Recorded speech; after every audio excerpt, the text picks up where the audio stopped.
Alright, what's up guys? Today I'm gonna do a video about ankle injuries because as you all know, if you saw my day in the life video, you saw that I did something weird to my ankle, okay? It's not really rolling my ankle, it's more like fucking up in a weird way. So today I'm gonna talk about stages of an ankle injury. It's like how I experience an ankle injury basically, and what I do along the way to fix it. So obviously the first thing that happens is the actual rolling of the ankle, and usually from experience it happens at the end of a session, so towards the end of a day, because you're more tired and you're not paying attention and you just roll your ankle. I've written here tragedy because it just kills and you're like, oh for fuck's sake, I rolled my ankle, that's annoying, oh it kills, blah blah blah. Next thing is you don't actually know if you rolled it. The point where it starts to hurt so much, so you just the pain gets to you, right? That's the next stage that I've experienced, and that's the stupidest stage because it makes you lose hope in life. So the next stage is you go home by hopping or getting someone to drive you if you're privileged enough, like I was. Luckily, otherwise I would have just walked home. And then obviously you get home and you treat it with rice. Not rice like the thing you cook, not rice like terribly modified cars, but rice as in rest, ice, compress, elevate, okay? That's the 4 things you need to do when you get an ankle injury. That stage is really tedious and it's annoying, so you just don't pay attention to it. You do it as like a mundane task, like going to school. You don't really want to go to school, but at the end of the day you're like, oh, that was a sick day, it was good that I went. That type of thing. That's rice. You just it fixes your ankle basically. So what I like to do is just like, because my desk, I just lean back and I put my foot on my desk like that and I put ice on it. And you just ice it. I mean, you can just use like frozen vegetables if you don't have an ice pack. Probably 5 minutes and then 1 minute off and then 5 minutes again, just for like an hour or something. Prevents the swelling. I don't know what it actually does, but somehow it fucking helps, so just do it. So the next thing is you go to sleep, right? It's done, the day is finished, you know, you just go to sleep. So next day you wake up in the morning and your ankle feels like hell, okay? It feels like 20 times worse than it was after you injured it the night before. But that's just an illusion, because usually mornings are shitty times, you know? No one really likes mornings because you have to get up early and do shit. So the reason it feels like hell is because you're just not used to mornings with ankle injuries.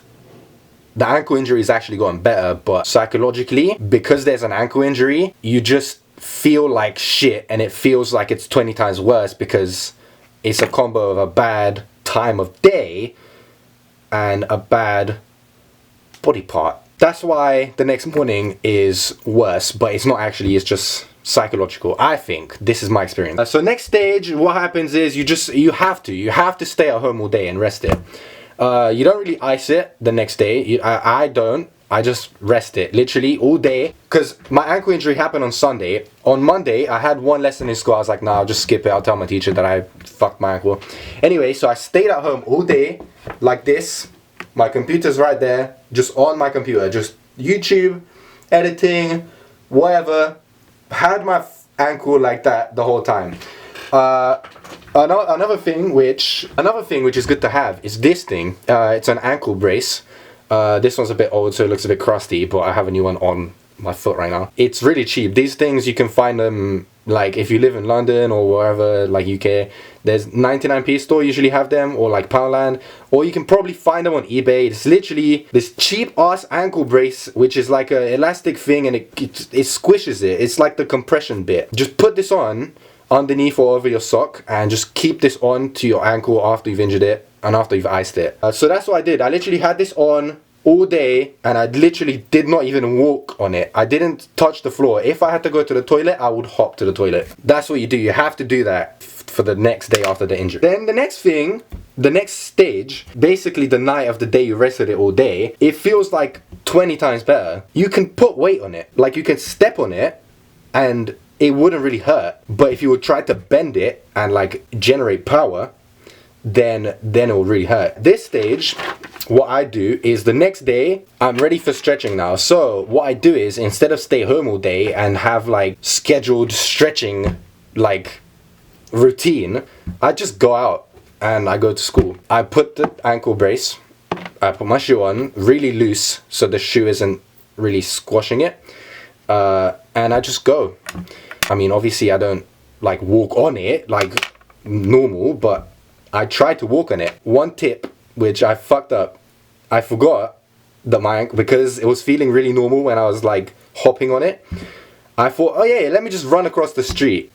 Nah, don't do that. That just fucks it. Literally, I tried running and I stepped wrong, and it just literally, this needle pain went all up my foot, all the way up to my knee. And I was like, nah, fuck that. So I had to literally, when I crossed the road, I had to stop and sit on this bench. So don't do that. Don't try running on it. Oh yeah, another thing, because you're not going to be able to walk properly, schedule that you're going to walk slower.